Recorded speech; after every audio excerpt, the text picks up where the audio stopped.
welcome. This is a recap of the August 14th, 2023 City Council meeting. First off, we appointed a new Assistant Community Development Director. We hired Dan Swanson, who currently works for the county, and he will start towards the end of September. We also adopted an ordinance that regulates the public use of cannabis. As many of you are aware, on August 1st, Minnesota made it legal to use cannabis in certain situations and purchase it. Most cities are doing what we did, and that is to regulate the public use of it, just like we regulate the public use of tobacco in public buildings and so forth. So we made those things somewhat consistent. Then we adopted a couple of resolutions applying for grants for a really exciting project. L&M Supply has been looking for a number of years at building a new distribution center. They've gotten bigger and need to increase the size of their distribution center. After looking around, they looked in a few places in Itasca County and outside of the county and even outside of the state to do that at, and we are very excited that they chose to stay in the county and specifically in Grand Rapids. We did approve applying both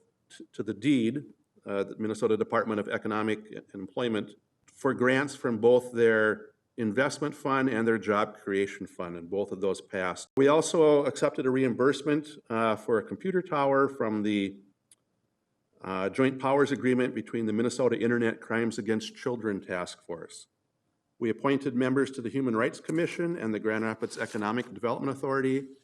And then we had a public hearing. The public hearing was to rezone a piece of land, and actually two chunks of land, that were recommended by the Planning Commission from R1 to R4. R1 is single-family residential.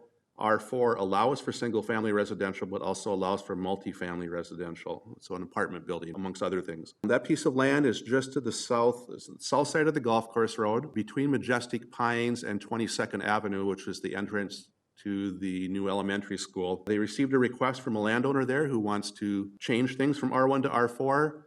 And tonight we had the public hearing on that, and we had area residents who expressed concern for that. Legally, we have to make that decision based on 5 findings of fact. One of those is, would it change the characteristic of the neighborhood? Would it foster economic growth in the community? Would it be in the spirit and intent of the ordinance? Would it be in the best interest of the general public? And would the change be consistent with the comprehensive plan? The Planning Commission said yes on all 5 of those things. We had residents express concerns on a number of things, especially the changing of the characteristic of the neighborhood. It's kind of a heavily wooded area with large lots that people bought for that very reason, so that they could be close to town but have those type of characteristics in their yard.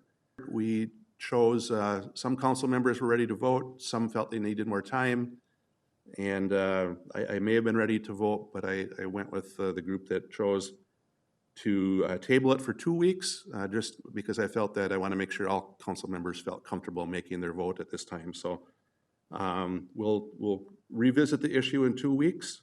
There won't be a public hearing, but we will consider the ideas of the public both verbally tonight and those letters and phone calls that we received, along with the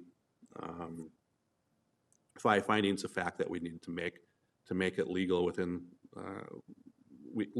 court. We can't just decide, yeah, we like this, we don't like it. It has to meet those legal terms that can be challenged in court. So we will take a look at those 5 things, and each council member will make a decision here in 2 weeks. So with that, we meet again on August 28th. Summer is wrapping up. Enjoy the fair this weekend, and we'll see you in a couple weeks.